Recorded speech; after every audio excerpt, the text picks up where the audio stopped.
Welcome. My name is Cheryl Cumings, and I am so excited to be talking with you today about, I suppose I get to talk a little bit about me. But I'm staying in my kitchen because we're going to talk about cooking in a second. So, as I said, my name is Cheryl Cumings. I am totally blind.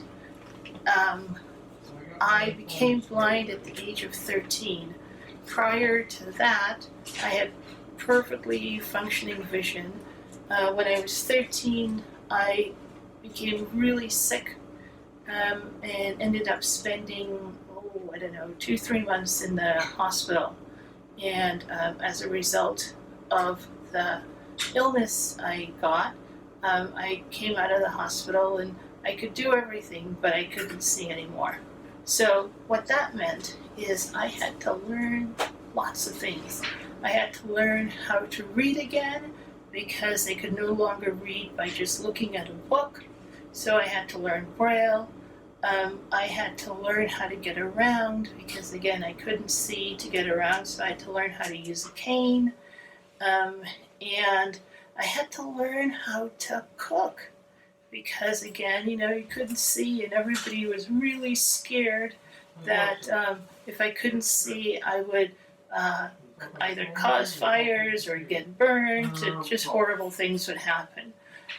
So one of the things I learned, thanks to knowing Braille, was, for instance, measuring cups, right? Because when you look at a recipe, when you read a recipe, it has information on, you might need a cup of this or a third a cup of this, and how do you do that?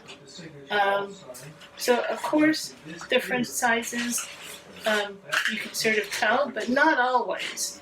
So, there's a company that makes, this is really fantastic, they make measuring cups and they put Braille right here on the handle, which I absolutely love because it takes all of the guesswork out of knowing how to put together a recipe and how to measure. So for instance, this first cup here, it says 1/3, so that's 1/3 of a cup. The second one here says 1/2, that's half a cup. And then this last one says 3/4, so that's 3/4 of a cup. And then it goes up, a cup and a half, 2 cups. It's really fantastic. So no excuse. I can absolutely follow any recipe that anybody gives me or that I'm interested in. So that was one way that, learning Braille helped me to be able to make sure that I can also cook and make recipes. The other thing is people were worried about, like, oh my gosh, so you can't see, how are you going to know what, all this different stuff is in your house once you're finished grocery shopping, because there's no, there's no Braille, there's nothing on the can. So one of the ways that I used to do it, that it was really simple, is if you go shopping with somebody who's sighted, or even when you're in the grocery store, when you buy something, you ask the person who's helping you, well, what is that?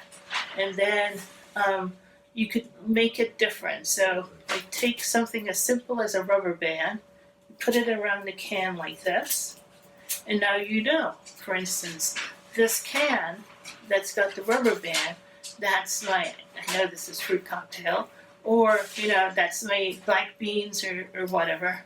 So that was like something you can still do, but now they came up with a fancy smashy way using technology, and that's called this instrument, this tool that I have in my hand that's called an ID mate. So you turn it on. ID mate summit. And if you see here, ID mode. it has this like clear glass part right here. So this is the camera. And what's really nice about the camera is the person who designed this understood that for somebody who's blind, you're not always going to be able to tell whether you're holding a can right side up or upside down. So the camera helps. So the way I do this is, let's say it's in my, it picked up. Fruit cocktail in heavy syrup.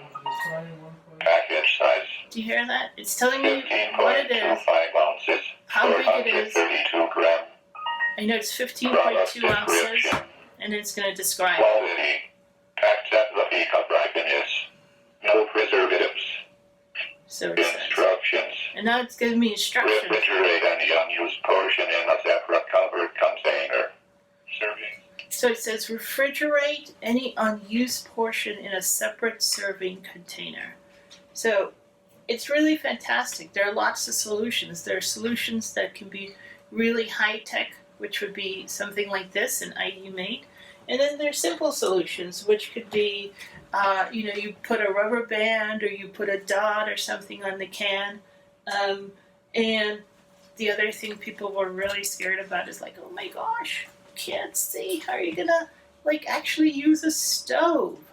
So a lot of times, if you pay attention, you'll see that folks who are sighted, and the reason I think they were concerned is because of the way they cook, right?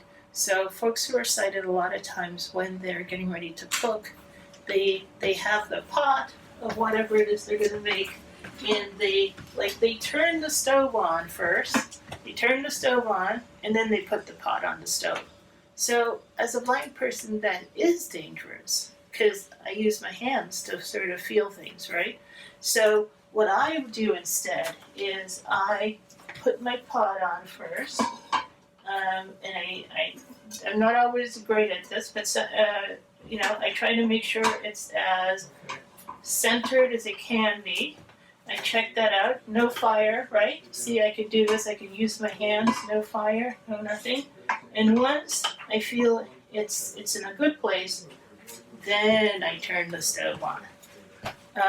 And this is a gas stove, but people have all different types of stoves. And again, Braille helps because one of the things is you might notice a lot of stoves, a lot of equipment in our kitchen now is a flat panel, and what I do to make that accessible to myself is I put Braille on it. So Braille has turned out to be a fantastic tool that I use in my kitchen to make things accessible and to make things easy to use.